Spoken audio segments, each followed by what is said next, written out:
तो hello everyone and welcome to this webinar session. आज हम लोग एक नई रिलीज के साथ और नए प्रोडक्ट अपडेट के साथ बेसिकली आप लोगों से डिस्कस करने के लिए आए हुए हैं, जिसमें बिजी 12.1 में जो भी मेजर और माइनर अपडेट्स आए हुए हैं उस पर डिस्कस करने वाले हैं। बेसिकली ये यूजर्स के काम को बहुत ईज करने वाला है ये रिलीज। और अब से जितने भी रिलीज हम लोगों के आएंगे बिजी के, आप लोगों को देखने को मिलेंगे, उन सभी में जो मेन फोकस होगा वो यही होगा कि यूजर के काम को कैसे ईज कर सके, कैसे कम क्लिक पे उनका काम कर सके। तो इन सभी पे फोकस रहेगा। हम लोगों ने लास्ट फ्राइडे की बात करें तो वहाँ पे हम लोगों ने मोबाइल ऐप में जो चेंजेस आए हुए थे उस पर डिस्कस किया था। मोबाइल ऐप भी आप देखोगे तो एकदम ही चेंज हो चुकी है पूरी। उसमें पेमेंट वाउचर को भी ऐड कर दिया गया है, मास्टर क्रिएशन का भी ऑप्शन दे दिया गया है, और भी बहुत कुछ है जिसका आप लिंक यूट्यूब पर देख सकते हैं और उसको देखकर मतलब अपडेट कर सकते हैं अपने मोबाइल ऐप को। आइए हम लोग स्टार्ट करते हैं बिजी 12.1, जिसमें मेजर एंड माइनर अपडेट्स पर डिस्कस करेंगे। सबसे पहले मेजर अपडेट्स, साथ ही साथ प्रैक्टिकल भी चेक करते रहेंगे। एक टॉपिक पर डिस्कशन करेंगे और साथ ही साथ उसका प्रैक्टिकल देखेंगे, और लास्ट में जो भी आपके Q&A होंगे उसको टेकअप कर लेंगे, या कोई भी आपके फीडबैक्स होंगे तो आप Q&A में शेयर कर सकते हैं हमारे साथ। Let's start the session. BC 12.1 major and minor updates. जो सबसे पहला मेजर चेंजेस हुए हैं 12.1 के अंदर जो आप लोगों को देखने को मिलेंगे, वो है यूजर का इंटरफेस थोड़ा इंट्रोड्यूस कर दिया गया, थोड़ा चेंज कर दिया गया है। आप लोगों ने भी पीछे नोटिस किया होगा कि बीच में भी एक यूजर इंटरफेस थोड़ा चेंज किया था, उसी को और इनहेंस किया गया है। फॉन्ट स्टाइल, फॉन्ट साइज को इंक्रीज किया गया है as per the feedback receive from customer और पार्टनर्स। हम लोग इसको देख लेते हैं। इसी के साथ साथ एक और छोटा सा चेंजेस किया गया है जो कि काफी हेल्पफुल होगा यूजर्स के लिए, कि शॉर्टकट कीज की जो पैनल थी, जो राइट साइड में आप देखते थे बिजी में शॉर्टकट कीज के पैनल आते थे जिसमें कई सारे इंपॉर्टेंट शॉर्टकट लिखे होते थे, उसको क्लिकेबल कर दिया गया है। मतलब वहां पे एक बटन दे दिया गया है, जब आप क्लिक करेंगे तो वो आएगा, अदरवाइज वो हाइड रहेगा। इसका हम लोग यूज करेंगे आने वाले टाइम में रिपोर्ट्स वगैरह को थोड़ा वाइडली ओपन करने के लिए। तो इन सभी चीजों के लिए उस स्पेस को यूज करेंगे जिसकी वजह से ऐसा किया गया। तो आइए देखते हैं सबसे पहले कि यूजर इंटरफेस कैसा हो गया और शॉर्टकट कीज कैसे अब काम करेंगी। अभी आप देखेंगे कि जब भी आप अपनी कंपनी को ओपन करेंगे तो कुछ इस तरह से आपको कंपनीज शो होंगी। थोड़ा फॉन्ट स्टाइल को चेंज किया गया है, फॉन्ट साइज को इंक्रीज किया गया है जहां पे जरूरत थी। और कोई भी कंपनी आप ओपन करते हैं तो कुछ इस तरह से आपको शो होगा, जिसमें आप देख सकते हैं नीचे के साइड में बॉटम में आपको पीजी का लोगो, कुछ इंफॉर्मेशन शो होंगी जो कि पहले भी होती थी। लोगो बेसिकली इंट्रोड्यूस कर दिया गया है, बॉर्डर्स वगैरह को रिमूव कर दिया गया है, और भी इसको इनहेंस करते रहेंगे। तो ये कुछ यूजर इंटरफेस की बात हुई। बाकी अगर आप सेल वाउचर वगैरह ऐड करते हैं तो इसमें भी आप देखेंगे तो कुछ फॉन्ट स्टाइल, फॉन्ट साइज को इंक्रीज किया गया है जिससे कि प्रॉपर विजिबिलिटी रहे और इजीली अपने जो यूजर्स हैं वो काम कर सके। राइट साइड में हम लोगों को एक शॉर्टकट पैनल दिखता था जो कि 12.0 तक शो हो रहा था। अभी इसको क्लिकेबल कर दिया गया है कि जैसे ही आप इस पर क्लिक करेंगे आपको वो शॉर्टकट पैनल शो होगा। अगर नीड नहीं है तो आप इसको डिसेबल या हाइड कर सकते हैं। बेसिकली इसका यूज हम लोग आने वाले टाइम पे रिपोर्ट्स वगैरह को और वाइडर फॉर्म में खोलने के लिए इस स्पेस को यूज करेंगे। इसके लिए इसको कुछ इस तरह से क्लिकेबल फॉर्म में कर दिया गया, जिसको जरूरत है वो क्लिक करके यूज कर सकते हैं, जिसको नहीं है वो हाइड रख सकते हैं इसको। तो ये दो मेजर चेंजेस थे, यूजर इंटरफेस और शॉर्टकट कीज। और भी मेजर चेंजेस पर डिस्कशन करते हैं। नेक्स्ट है profit and loss balance sheet schedule 3 format has been provided. ये काफी टाइम से फीडबैक में था कि बिजी के अंदर शेड्यूल 3 की balance sheet profit and loss नहीं हो पाता, नहीं बन पाती। मतलब अपडेट हो गया था, वो शेड्यूल 6 को शेड्यूल 3 कर दिया गया था, तो वो अपडेटेड फॉर्म जो शेड्यूल 3 का था वो अवेलेबल नहीं था बिजी के अंदर, जो कि 12.1 के अंदर देखने को मिल जाएगा, जो कि सीएज एंड अकाउंटेंट्स के लिए काफी हेल्पफुल होगा। इसको भी देख लेते हैं। बेसिकली डिस्प्ले के अंदर मैं कॉन्फ़िगर कहाँ से करते हैं वो भी बताऊंगा। उससे पहले हम लोग एक बार बैलेंस शीट को ओपन करके देख लेते हैं। तो डिस्प्ले के अंदर फाइनल रिजल्ट, जैसे आप बैलेंस शीट नॉर्मल ओपन करते हैं, बैलेंस शीट सेलेक्ट करेंगे और यहाँ पे एक ऑप्शन आपको मिलेगा वर्टिकल कॉन्फ़िगरेबल का, जहाँ पे शेड्यूल 3। अब आप इसको ओपन करेंगे तो ये शेड्यूल 3 की बैलेंस शीट जिस फॉर्मेट में होनी चाहिए उस फॉर्मेट में बीजी के अंदर अभी अवेलेबल मिल जाएगी। अब रही बात इसको कॉन्फ़िगर करने के लिए, कॉन्फ़िगर करने के लिए एडमिनिस्ट्रेशन कॉन्फ़िगरेशन में फाइनल रिजल्ट कॉन्फ़िगरेशन का एक ऑप्शन मिलेगा, जहां से हम लोग already balance sheet profit and loss को कॉन्फ़िगर कर सकते हैं अपनी नीड के अकॉर्डिंग, अपने बिजनेस नीड के अकॉर्डिंग। यहाँ पे जब आप बैलेंस शीट में एक फॉर्मेट ऐड करेंगे, एग्जाम्पल के लिए मैंने एक फॉर्मेट ऐड किया, और जब आप इसको कॉन्फ़िगर करेंगे तो यहाँ पे आपके पास ऑप्शन आ जाएगा कि आपको स्टैंडर्ड फॉर्मेट में कॉन्फ़िगर करना है, शेड्यूल 6 में करना है, IFRS फॉर्मेट में करना है, या शेड्यूल 3 फॉर्मेट में करना है। तो ये फॉर्मेट बेसिकली शेड्यूल 3 जो हमारे पास नहीं था, जिसको अभी 12.1 के अंदर इंट्रोड्यूस कर दिया गया है।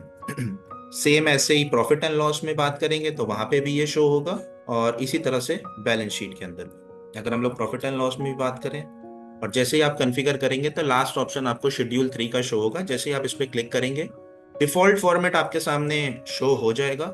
इसमें अगर कुछ भी आपको चेंजेस करने हैं तो आप अपने अकॉर्डिंग कर सकते हैं। तो ये एक बहुत इंपॉर्टेंट पॉइंट था, जो कि जिस भी बेसिकली प्राइवेट लिमिटेड कंपनीज या कंपनीज को बेसिकली शेड्यूल 3 की जरूरत पड़ती है, तो वो भी अभी बीजी के अंदर इंट्रोड्यूस कर दिया गया। नेक्स्ट पॉइंट की बात करें, item wise profitability report now available across financial year. BG के अंदर कई सारी रिपोर्ट्स ऐसी हैं जिसको हम लोग मल्टीपल फाइनेंशियल ईयर में देख सकते हैं, उसमें कोई भी फाइनेंशियल ईयर की रेस्ट्रिक्शन नहीं है। उसी बेसिस पर एक और रिपोर्ट को ऐड कर दिया गया है, आइटम वाइज प्रॉफिटेबिलिटी रिपोर्ट, जो कि MIS के अंदर हम लोगों को देखने को मिलती है। अगर हम लोग बीजी में चेक करें, डिस्प्ले के अंदर MIS रिपोर्ट में प्रॉफिटेबिलिटी रिपोर्ट का एक ऑप्शन आता है, जिसमें कई सारी मल्टीपल रिपोर्ट्स आती हैं। हम लोग अलग अलग पैरामीटर्स पे प्रॉफिट चेक कर सकते हैं। इसी में एक रिपोर्ट है आइटम वाइज प्रॉफिटेबिलिटी रिपोर्ट। इसको हम लोग अब मल्टीपल फाइनेंशियल ईयर में एक साथ एक ही क्लिक में ओपन कर सकते हैं। आप यहाँ पे किसी भी फाइनेंशियल ईयर की डेट डाल सकते हैं, और इसको जब आप ओपन करेंगे तो ये 1/4/2020 से 23/12/2024 तक ओपन हो जाएंगे। इस रिपोर्ट को ऐसी कई सारी रिपोर्ट्स हैं बीजी के अंदर, जिसको आप मल्टीपल फाइनेंशियल ईयर में एक ही क्लिक में देख सकते हैं। इसी बेसिस पर एक और रिपोर्ट्स को ऐड कर दिया गया, item wise profitability report. Next feature की बात करें जो चेंजेस हुए हैं, मेजर चेंजेस हैं कि enhancement in invoice management system. जैसा कि आप लोगों को पता है कि रिसेंटली हम बीजी के अंदर इनवॉइस मैनेजमेंट सिस्टम का एक प्रोविजन आया था। बीजी पहला ऐसा सॉफ्टवेयर था जिसने इनवॉइस मैनेजमेंट सिस्टम का अपने सॉफ्टवेयर के अंदर ये प्रोविजन दिया, और अपने यूजर्स को सबसे पहले ये फैसिलिटी प्रोवाइड करी, जिससे उनका काम ईज हो सके। इसमें कुछ इनहेंसमेंट किए गए हैं। इनहेंसमेंट ये है, सबसे पहला इनहेंसमेंट जो है, provision to show filing date in IMS। जब स्टार्टिंग में लॉन्च हुआ था उस टाइम पे फाइलिंग डेट शो नहीं होती थी कि ये वाला इनवॉइस किस डेट पर फाइल हुआ है। अच्छी चीज ये है कि ये पोर्टल पे भी आपको नहीं दिखेगा फाइलिंग डेट, लेकिन बिजी अपने यूजर्स के लिए ये प्रोविजन प्रोवाइड करता है IMS के अंदर कि आपको फाइलिंग डेट का ऑप्शन शो हो जाए। तो अभी हम लोग प्रैक्टिकल भी देखेंगे कि कैसे आपको फाइलिंग डेट भी शो हो रही है। नेक्स्ट इसमें जो प्रोविजन ऐड किया गया है वो है exclude next return period invoices. जैसा कि आप लोगों को पता होगा कि इनवॉइस के अंदर अगर आपने मतलब बेसिकली IMS के अंदर होता क्या है कि जैसे ही आपने इनवॉइस बनाया, ई इनवॉइस बना दिया, तो वो सामने वाले के IMS के अंदर शो हो जाता है। तो जब आप रिकंसाइल करने का टाइम आता है, जब आप रिकंसाइल करते हैं, तो उस केस में क्या होता है, अगर हम लोग जनवरी का कर रहे हैं तो फैब के भी इनवॉइसेस वहां पे दिखने लगेंगे। तो इससे थोड़ी सी कंफ्यूजन हो जाती है यूजर्स के लिए।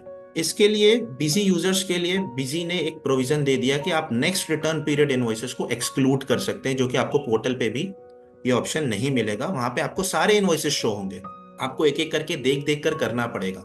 लेकिन बिजी अगर यूजर हैं, बिजी यूज करते हैं, तो आप इजीली उसको एक्सक्लूड कर सकते हैं। तो जनवरी, अगर आप जनवरी रिटर्न पीरियड सेलेक्ट किया हुआ है, तो फैब वगैरह के रिटर्न पीरियड, जो आगे वाले रिटर्न पीरियड है, उनके कोई भी इनवॉइसेस आपको शो नहीं होंगे। तो ये प्रोविजन भी एक बहुत अच्छा है जो कि IMS के अंदर ऐड कर दिया गया है।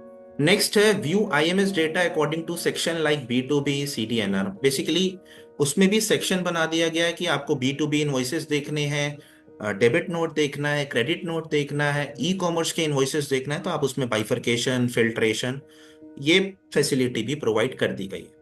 और लास्ट जो इसके अंदर इन्हेंसमेंट किया गया है वो ये है कि आप कुछ अमाउंट तक के अगर डिफरेंसेस को इग्नोर करना चाहते हैं, बेसिकली क्या होता है कि कोई ऐसा इनवॉइस आया जिसमें 39 पैसा के आसपास की वैल्यू आ रही थी, आपने उसको राउंड ऑफ में ऐड कर दिया, तो वो डिफरेंस शो होगा। तो जब आप आईएमएस करेंगे तो वो कहीं ना कहीं मिसमैच में शो होगा। तो इसका भी प्रोविजन दे दिया गया है कि आप कुछ पैसे या कुछ अमाउंट तक अगर डिफरेंसेस होते हैं उसको इग्नोर करना चाहते हैं तो आप एक ही क्लिक में कर सकते हैं।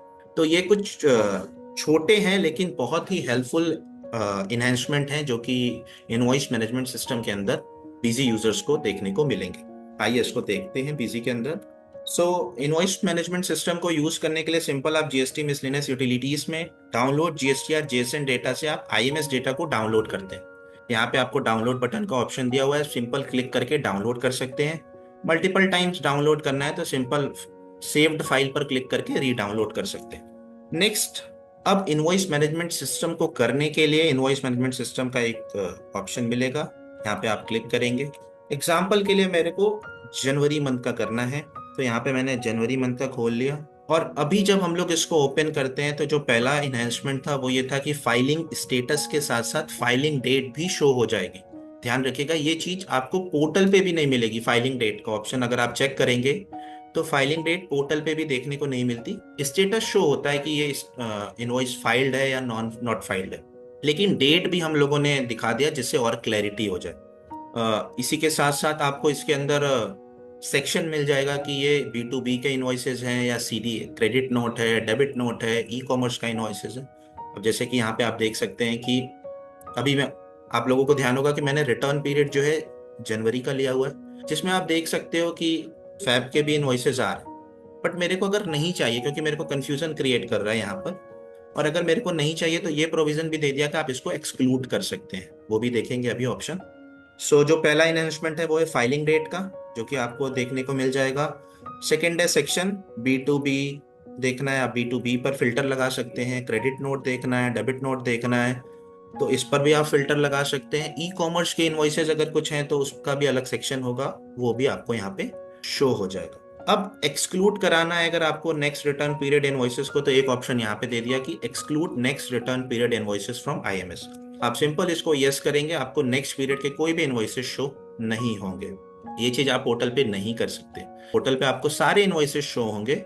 आपको ये ध्यान रखना पड़ेगा कि किसको आप क्लेम कर रहे हैं, किसको अभी आप पेंडिंग छोड़ रहे हैं, तो वो आपको वहां पे ध्यान रखना पड़ता है। लेकिन यहाँ पे आपको इजिली आप इसको मैनेज कर सकते हैं। और नेक्स्ट है ignore difference of amount up to rupees. अगर आपने यहाँ पे बता दिया कि 5 रुपए तक के कोई भी अगर इनवॉइस में मिसमैच है या 2 रुपए तक के कोई भी इनवॉइस में मिसमैच है तो उसको इग्नोर कर दे, तो वो इसको ऑलरेडी ऑटोमेटिकली इग्नोर कर देगा और वो इनवॉइस को मैच्ड में दिखाएगा, जिससे आप इजीली उसको क्लेम कर सकें। तो ये कुछ इनहेंसमेंट हुए हैं जो कि आप आईएमएस के अंदर देख सकते हैं। यहाँ पे आपको सेक्शन सेलेक्ट करने का ऑप्शन दे दिया। बेसिकली फिल्टर अगर आपको लगाना है, आपको B2B के सारे इनवॉइसेज एक साथ मैचिंग करनी है या क्लेम करना है, तो सिंपल आप B2B के इनवॉइसेज ओपन कर सकते हैं। क्रेडिट नोट ही देखना है आपको सिर्फ, तो आप क्रेडिट नोट चेक कर सकते हैं। डेबिट नोट देखना है, डेबिट नोट चेक कर सकते हैं। ई कॉमर्स के इनवॉइसेज देखना है तो ई कॉमर्स के इनवॉइसेज इस तरह से देख सकते हैं। तो ये कुछ छोटे छोटे चेंजेस किए गए, इनहेंसमेंट किए गए जो कि यूजर्स के लिए काफी हेल्पफुल होंगे। नेक्स्ट इनहेंसमेंट जो मेजर चेंजेस के अंदर हुआ है, enable to sign the documents if DSC has expired. होता क्या था कि अगर आपके डिजिटल सिग्नेचर का सर्टिफिकेट एक्सपायर हो गया है तो अगर आपने बिजी से कोई भी इनवॉइस या कोई भी डॉक्यूमेंट्स को सिग्नेचर किया तो वो सिग्नेचर हो जाता था। लेकिन अभी इस चीज को रोक दिया गया है कि अगर आपका सिग्नेचर सर्टिफिकेट एक्सपायर हो गया है तो आप बिजी से भी उसको नहीं कर सकते, क्योंकि ये कहीं ना कहीं लीगली गलत हो जाएगा। तो इसके लिए इस चीज को भी रिस्ट्रिक्ट कर दिया गया है कि अब यूजर जो है साइन नहीं कर पाएंगे डॉक्यूमेंट्स अगर उनका डीएससी सर्टिफिकेट एक्सपायर है तो। अब कुछ माइनर चेंजेस की बात करते हैं। ये तो थे मेजर चेंजेस जिसमें आपने यूजर के इंटरफेस को देखा, शॉर्टकट पैनल कैसे आप इनेबल डिसेबल कर सकते हैं। आईएमएस के अंदर बहुत बड़े चेंजेस को आपने देखा जो कि काफी यूजर्स के वर्क को ईज करेगा। डीएससी सिग्नेचर का अगर सर्टिफिकेट एक्सपायर है तो वो साइन नहीं कर सकता। ऐसे ही अब कुछ माइनर चेंजेस की बात करते हैं, जिसमें सबसे पहला है now make changes in BSR code while doing payments of TDS. होता क्या था कि जब भी हम लोग पेमेंट टीडीएस की पेमेंट करते थे बिजी से, तो बीएसआर कोड पहले फिक्स हो जाता था, लेकिन अभी उसको इनेबल कर दिया गया। आप चाहो तो उसको चेंज कर सकते हैं। एग्जाम्पल के लिए मैं एक पेमेंट एंट्री करके दिखाता हूँ। ये मेरी लाइबिलिटी थी टीडीएस की जिसको मेरे को पे करना था। जैसे ही मैं इसको पे करूंगा ये रेफरेंस आ गया, पेंडिंग रेफरेंस। जैसे ही मैं यहाँ पे बैंक सेलेक्ट करता था, यहाँ पे जो बीएसआर कोड आ रहा है वो फिक्स हो जाता था, इसको आप चेंज नहीं कर सकते, तो उसको लिए डबल क्लिक करना पड़ेगा आपको। और वो एलियास में जो डला होता था, फिर उसको आपको चेंज करना पड़ता था। इसको भी रिजॉल्व करके ये फ्लेक्सिबल कर दिया गया कि आप यहाँ पे जो भी चेंज करना चाहते हैं वो कर सकते हैं। बेसिकली होता क्या है कि एक ही बैंक है लेकिन कई ब्रांचेस हैं, तो उसको मैनेज करने के लिए आपको बीएसआर कोड चेंज करना पड़ता है बार बार। तो वो आप इजीली उसको मैनेज कर सकते हैं। ये भी एज पर द फीडबैक ये हम लोगों को रिसीव हुआ था, जिसकी वजह से हम लोगों ने ये 12.1 के अंदर चेंज कर दिया गया है कि अब आप बीएसआर कोड जब आप टीडीएस की पेमेंट कर रहे हैं तो उसको आप चेंज कर पाएंगे। तो कुछ इस तरह से करके आप सिंपल पेमेंट को कर सकते हैं। नेक्स्ट बात करते हैं, बहुत अच्छा फीडबैक चेंजेस है, import bank statement directly via Google sheet. जैसा कि आप लोगों को पता है कि बीजी के अंदर हम लोग बैंक स्टेटमेंट को एक्सेल से इंपोर्ट करने का प्रोविजन अवेलेबल है। अभी गूगल शीट का भी ऑप्शन दे दिया गया है। इससे होगा क्या कि बिजी ऑनलाइन वाले जो भी बिजी ऑनलाइन यूज कर रहे हैं उनको भी काफी हेल्पफुल होगा।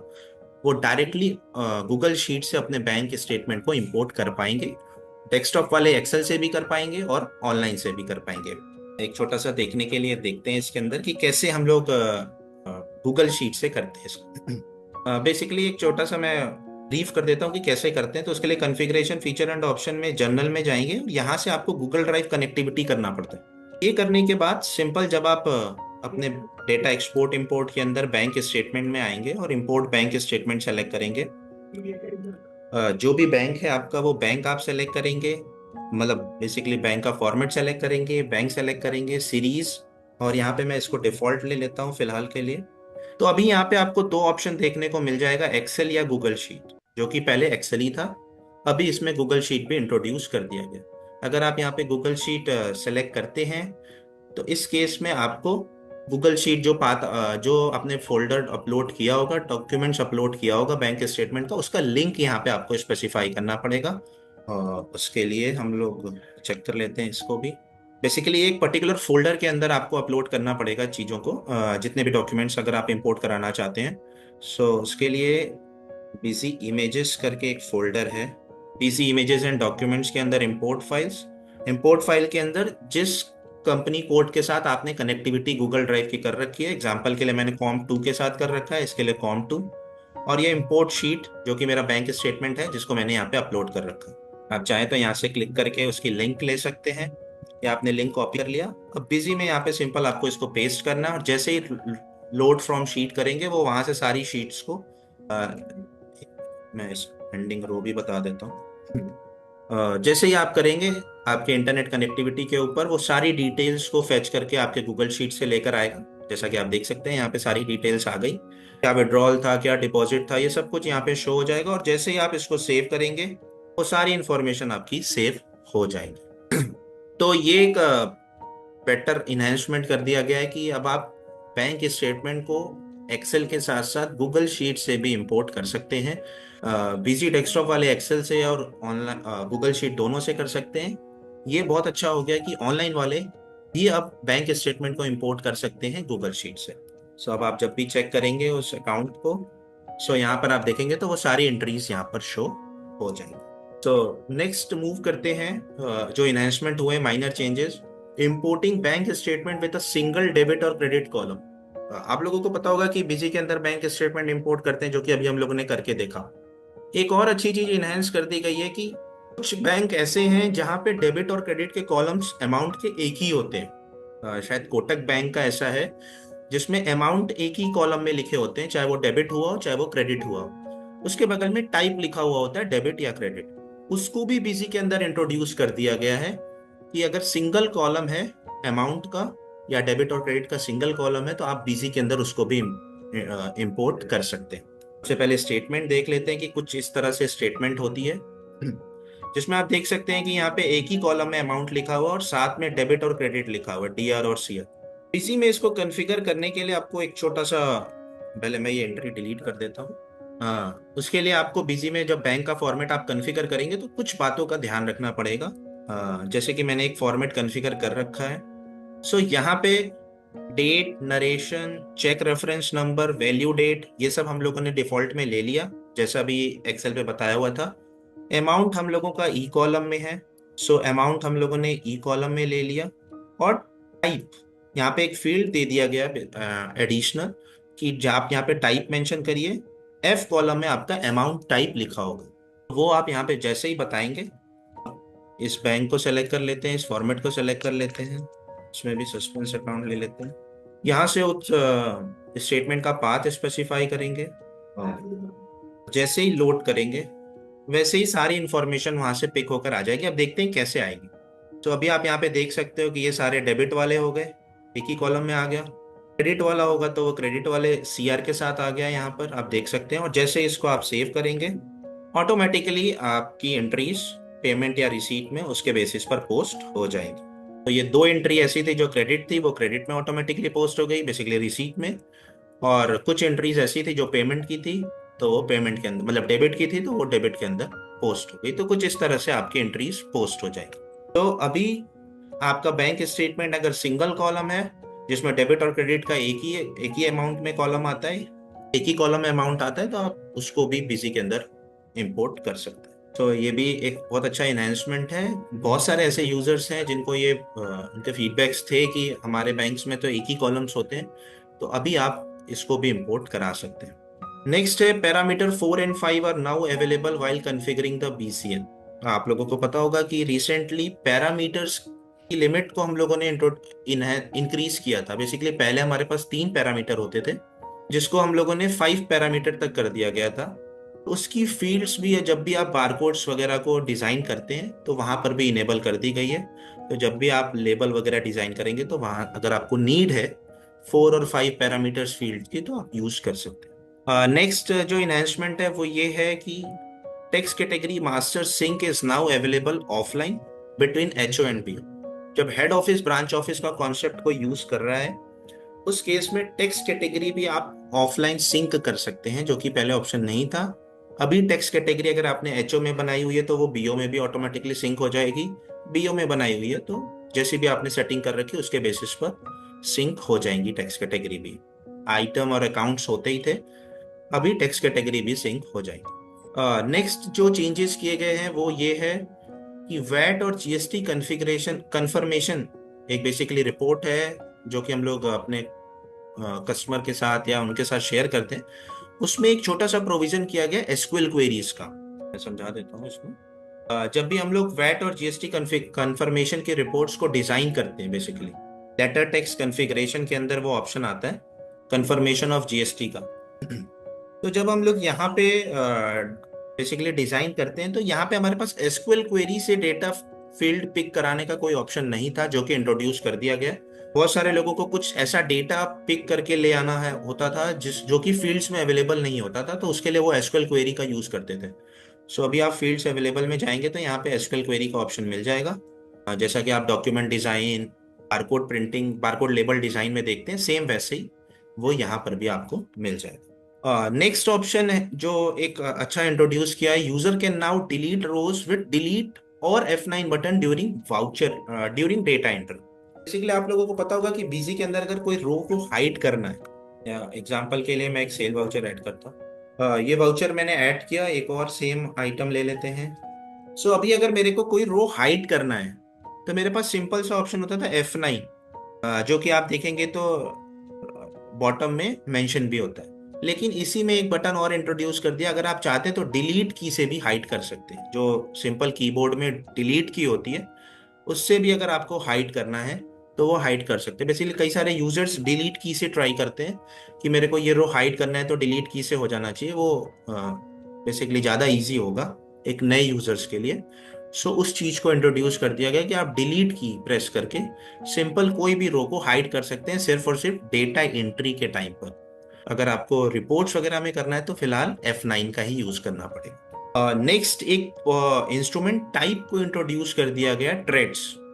पेमेंट और रिसीट वाउचर जब हम लोग करते हैं तो वहाँ पे एक इंस्ट्रूमेंट नंबर और इंस्ट्रूमेंट टाइप का ऑप्शन आता है, जहाँ पे हम NEFT, RTGS ये सभी चीज़ों को सेलेक्ट करते हैं। इसी में एक और इंस्ट्रूमेंट टाइप को ऐड कर दिया गया, ट्रेड्स। रिसेंटली गवर्नमेंट ने ही एक फीचर इंट्रोड्यूस, बेसिकली एक फैसिलिटी इंट्रोड्यूस करी है पोर्टल पे, जो कि MSMEs वालों के लिए है, जिनके पास उद्यम रजिस्ट्रेशन और MSME का रजिस्ट्रेशन है। उनके लिए है कि वो अपने बिल को, जो इन्होंने सेल किया हुआ है जो कि 45 डेज क्रेडिट लिमिट पर है या 90 डेज क्रेडिट लिमिट पर है, वो चाहे तो इमीडिएट उसको डिस्काउंट करा सकते हैं। तो इसका नाम ही यही है, ट्रेड रिसीवेबल डिस्काउंटिंग सिस्टम। तो वहाँ पे जो भी बैंक्स होंगे या जो भी फाइनेंशियल इंस्टीट्यूशन होंगी जो ये फैसिलिटी प्रोवाइड करेंगी, वो कुछ 2-3%, 4-5% अपना कमीशन या जो भी चार्जेस होंगे वो डिडक्ट करने के बाद आपको पेमेंट कर सकती हैं। तो इससे रिलेटेड अगर कोई भी ट्रांजेक्शन आप करते हैं तो आप इंस्ट्रूमेंट टाइप में ट्रेड्स इंट्रोड्यूस कर दिया गया है, जिसको आप सेलेक्ट कर सकते हैं। इससे रिलेटेड बहुत जल्द आपको एक रिपोर्ट भी देखने को मिलेगी कि आने वाले टाइम पे आपके बीजी के अंदर शो होंगी। तो ये सिंपल है, जब भी आप पेमेंट या रिसीट करते हैं बीजी में, सो यहाँ पे एक आपको नया इंस्ट्रूमेंट टाइप देखने को मिलेगा, ट्रेड्स। बेसिकली एक फैसिलिटी है जो कि गवर्नमेंट के थ्रू प्रोवाइड की गई है अपने बिल को डिस्काउंट कराने के लिए और वर्किंग कैपिटल को मैनेज करने के लिए। बेसिकली आप इमीडिएट वहां से पैसा ले सकते हैं। मतलब एक फैसिलिटी है, इसके कई सारे क्लॉज और कई सारी डिटेल्स इसके अंदर है जिसको आप देख सकते हैं गूगल पे। तो ये एक फैसिलिटी है जो कि अगर आप इस इंस्ट्रूमेंट टाइप के थ्रू पैसे रिसीव कर रहे हैं या पेमेंट कर रहे हैं, कुछ भी XYZ है, तो वो आप यहाँ पे सेलेक्ट कर सकते हैं। बिजी के अंदर इसका प्रोविजन अवेलेबल है। बहुत जल्द इससे रिलेटेड आपको रिपोर्ट्स भी देखने को मिल जाएगी। Next single entry mode is now the default for payment receipt in new company. जब भी आप बीजी के अंदर नई कंपनी क्रिएट करेंगे तो आपको single entry system mode show होगा पेमेंट और रिसीट वाउचर के अंदर। ये बेसिकली कस्टमर के काम को, यूजर्स के काम को ईज करने के लिए किया गया है। एग्जाम्पल के लिए एक कंपनी क्रिएट करते हैं। सो जब भी यहाँ पे एक आप कंपनी फ्रेश क्रिएट करेंगे 12.1 ऑनवर्ड्स, तो अभी हम लोग जो देख रहे थे वो डबल अकाउंटिंग सिस्टम देख रहे थे, जहाँ पे आपको डेबिट और क्रेडिट दोनों ही सेलेक्ट करना पड़ता है। यहाँ पे आपसे पेमेंट मोड पूछ लेगा और सिंपल आप अकाउंट सेलेक्ट कर लीजिए या जो भी आपका एक्सपेंस है या आप सेलेक्ट करके एंट्री पोस्ट कर सकते हैं, जो कि बेसिकली एक नए यूजर्स के लिए और एक लेमैन के लिए बेसिकली हेल्पफुल होगा। अगर हम लोग यहाँ पे पेमेंट एंट्री करें तो आप देखोगे यहाँ पे सिंगल एंट्री सिस्टम डिफॉल्ट में इनेबल होगा। अगर आपको ऐसा नहीं चाहिए तो आप सिंपल सेटिंग्स में जाके इसको डिसेबल भी कर सकते हैं और डबल एंट्री सिस्टम को इनेबल कर सकते हैं कभी भी जब चाहे तो। ये बेसिकली बहुत ईज हो जाता है एक बेसिकली नए यूजर्स के लिए। तो आप यहाँ पे सिंपल ऐसे पेमेंट कर सकते हैं। तो जब भी आप बीजी में न्यू कंपनी क्रिएट करेंगे तो आपको सिंगल एंट्री मोड डिफॉल्ट में इनेबल मिलेगा। जब चाहे तब आप उसको डिसेबल कर सकते हैं और डबल एंट्री को इनेबल कर सकते हैं। नेक्स्ट है चेंजेस इन महाजनी इंटरेस्ट कैलकुलेशन। बेसिकली रिपोर्ट्स के अंदर चेंजेस किए गए हैं। महाजनी जो रिपोर्ट इंटरेस्ट कैलकुलेशन की रिपोर्ट आती है उसके अंदर ड्यू डेट पहले नहीं आती थी, उसको इंट्रोड्यूस कर दिया गया। अभी आपको कॉलम में ड्यू डेट का ऑप्शन भी दिखेगा जहाँ पे ड्यू डेट शो होगी अगर बिल बाय बिल मेंटेन किया हुआ है तो। सेकेंड है कि आपको आइटम डिटेल्स भी रिपोर्ट के अंदर शो होंगी देखने के लिए। जब भी आप डिस्प्ले के अंदर इंटरेस्ट कैलकुलेशन में आएंगे तो यहाँ पे आपको एक महाजनी का ऑप्शन आता है, जो कि बहुत सारे ऐसे ट्रेड्स हैं जहाँ पे महाजनी इंटरेस्ट कैलकुलेशन के बेसिस पर ही इंटरेस्ट कैलकुलेट किया जाता है, उनके लिए काफ़ी हेल्पफुल होगा। तो यहाँ पे अगर आप वाउचर वाइज ओपन करते हैं, यहाँ से आपको एक ऑप्शन मिल जाएगा शो आइटम डिटेल। इस ऑप्शन को यस करके जो जो इन्फॉर्मेशन चाहिए आपको उस आइटम के आप यहाँ से इनेबल कर सकते हैं। और जैसे इसको आप ओपन करेंगे तो यहाँ पे आपको आइटम की डिटेल भी शो हो जाएगी। ये आपकी आइटम की डिटेल यहाँ पे आ जाएगी।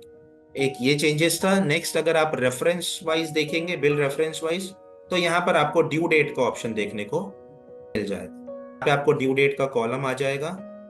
मैं एक बार इनेबल कर लेता हूँ ड्यू डेट, इसको रीसेव करते हैं तो वापस रीओपन करते हैं एक बार। Bill reference wise entry level 16/7। तो यहाँ पर आप देखेंगे तो ये क्रेडिट का साइड हो गया, ये डेबिट का साइड हो गया, जहाँ पे आपको ड्यू डेट का ऑप्शन भी शो हो जाएगा। बेसिकली कॉलम तो था बट वैल्यू नहीं आती थी, जो कि अभी 12.1 ऑनवर्ड्स आपको मिल जाएगी कि जो भी इस रिपोर्ट को यूज करते हैं इंटरेस्ट कैलकुलेशन के लिए, वहाँ पे ड्यू डेट भी उनके लिए हेल्पफुल हो जाए। तो इसमें दो चेंजेस हैं कि एक रिपोर्ट है जहाँ पे आप आइटम की डिटेल भी देखना चाहते हैं तो देख सकते हैं। सेकेंड है कि अगर आपको ड्यू डेट भी देखना है तो आप उस रिपोर्ट्स में डिफॉल्ट में आ जाएंगी, जो कि आप चेक कर सकते हैं। Spaces and tabs in GSTN are removed when saving configuration. कई बार प्रॉब्लम्स क्रिएट हो जाती है जब भी हम लोग बीजी में कंपनी क्रिएट करते हैं, तो एक एक्स्ट्रा स्पेस लग गया या टैब्स वगैरह का यूज कर लिया, जिससे जंक बन जाता है, वो जंक कैरेक्टर हो जाते हैं। जी डिफॉल्ट में जैसे ही आप उसको सेव करेंगे ऑटोमेटिकली वो जंक कैरेक्टर को रिमूव कर देगा, जिससे कोई प्रॉब्लम नहीं होगी, खासकर GSTN के केस में। या आप GSTIN डालेंगे, अगर वहां पे कोई एक्स्ट्रा स्पेस या टैब्स का यूज किया होगा जो कि जंक हो गया होगा, उसको जैसे ही आप सेव करेंगे ऑटोमेटिकली वो रिमूव हो जाएगा। Day end closing report now includes bank OD group of accounts. Basically हाल ही में हम लोगों ने एक रिपोर्ट बीसी के अंदर इंट्रोड्यूस करी थी, डे एंड रिपोर्ट की। में आप डे एंड पर देख सकते हैं कि बैंक की कितना बैलेंस है, कैश का कितना बैलेंस, उसमें टोटल आप देख सकते हो। पार्टी से कितना बैलेंस वहां पे आप देख सकते हैं, अदर कुछ ऐसा है तो देख सकते हैं। इसी के अंदर एक इंट्रोड्यूस कर दिया account bank OD group of accounts. कोई भी बैंक ओडी ग्रुप का होगा वो भी वहां पे आपको शो हो जाएगा। पर अगर हम लोग इसमें चेक करें तो ये रिपोर्ट आपको MIS के अंदर देखने को मिलेगी, जो कि डे एंड रिपोर्ट के अंदर। हम रीचेक कर लेते हैं, एक मिनट न्यू ओपन कर लेता हूँ वापस से। यहाँ पे MIS के अंदर डे एंड रिपोर्ट में आएंगे, समरी चेक करेंगे तो यहाँ पे पहले नहीं था कि bank OD group of account भी शो कर रहे हैं, लेकिन अभी इस रिपोर्ट्स के अंदर इन्हांसमेंट करी गई है, जो कि अभी आप bank OD group of accounts जितने भी बनाए हुए हैं आपने, उसमें अगर कोई ट्रांजेक्शन उस डेट पीरियड में हुई है तो वो वहां पे भी शो कर जाएगा। नेक्स्ट है bulk voucher from updated, pressing escape की प्रॉम्प्ट्स एग्जिट कंफर्मेशन। होता क्या था, ये भी बेसिकली फीडबैक था कि जब भी हम लोग बल्क में वाउचर को मॉडिफाई करते हैं, बल्क वाउचर क्रिएशन मॉडिफिकेशन से, अब मैं दिखाता हूँ, बल्क वाउचर क्रिएशन मॉडिफिकेशन से जब भी हम लोग करते हैं मॉडिफाई बेसिकली, तो यहाँ पे वाउचर सारे लोड हो गए।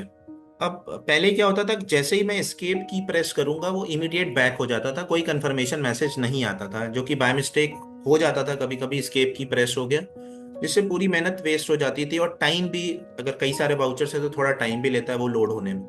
तो इसी चीज को रिजॉल्व करने के लिए एस्केप जैसे ही आप प्रेस करेंगे तो आपके पास एक एग्जिट का कंफर्मेशन आएगा कि क्या आपको इसको एग्जिट करना है, do you want to quit, yes no करके उसको दे सकते। एक छोटा सा एनहांसमेंट किया गया है। कुछ फीचर्स को BLS के साथ लिंक किया गया है, क्यों किया गया है इस पर भी बात करेंगे, जैसे कि reconciliation of GSTR 1, 2A, 3B, 2B, 4A, 8A और IMS, जिसका भी हम लोग JSON वगैरह डाउनलोड करते हैं। डाउनलोड तो पहले से ही BLS के साथ लिंक था, सेम ऐसे ही रिकंसिलेशन को भी BLS के साथ लिंक कर दिया गया है। आइटम बारकोड प्रिंटिंग भी अभी आप एक्टिव BLS के साथ, जो जिनके भी एक्टिव BLS होंगे वो ही सिर्फ कर पाएंगे। एक्सपायर्ड BLS वाले, बेसिकली जिनका सॉफ्टवेयर अप टू डेट नहीं है, वो आइटम बारकोड की प्रिंटिंग के लिए वो कहीं ना कहीं रेस्ट्रिक्ट करेगा। TS और TCS की रिपोर्ट डेटा एंट्री तो कर सकते हैं, लेकिन रिपोर्ट और ई रिटर्न्स एक्टिव BLS वाले ही फाइल कर पाएंगे या रिपोर्ट्स को व्यू कर पाएंगे। लेकिन ध्यान रहे, डेटा एंट्री आप कर सकते हैं। मंथली ITC टैगिंग का एक BC के अंदर ऑप्शन था, जहां पे हम लोग इनवॉइसेस को क्लेम पेंडिंग एक डिनोट कर देते थे कि हमें ये अभी इनवॉइस क्लेम करना है इस पीरियड में, ये वाला इनवॉइस अभी हमें पेंडिंग छोड़ना है, उसको भी आपको एक्टिव BLS के साथ इंट्रोड्यूस कर दिया। करने के पीछे का रीजन ये है, ये सबको पता है कि GST में फ्रिक्वेंट चेंजेस बहुत सारे होते रहते हैं। GSTR 1 का फॉर्म अपडेट हो जाता है, कभी IMS का फॉर्म अपडेट हो जाता है, तो इसी चीज को रेक्टिफाई करने के लिए बेसिकली वहां पे फॉर्म अपडेट हुआ, BC में भी अपडेट हो गया, लेकिन अगर आप लोअर वर्जन यूज कर रहे हो और आपका BLS एक्टिव नहीं है तो आपको वो फैसिलिटी नहीं मिल पाएगी। BC नहीं चाहता कि कहीं ना कहीं आपका डेटा वो मिसमैच हो या गलत रिटर्न, आपका गलत डेटा आपका पोर्टल पर चला जाए जिससे आपको पेनाल्टीज का रिस्क बढ़ जाए, या भी उसमें बहुत सारे क्लॉज होते हैं जो कि आपको कहीं ना कहीं प्रॉब्लम में डाल सकते हैं। तो इन सभी चीजों को देखते हुए ये चीजों को, इस फीचर्स को BLS के साथ लिंक किया गया है, जिससे कि किसी से जो भी रिटर्न्स बनाए, जो भी रिकंसाइल करें, वो सब कुछ एक्यूरेट हो। बस इस पर्पस के लिए कुछ फीचर्स को BLS के साथ लिंक कर दिया गया। तो ये कुछ फीचर्स थे जो कि 1 के अंदर आए हुए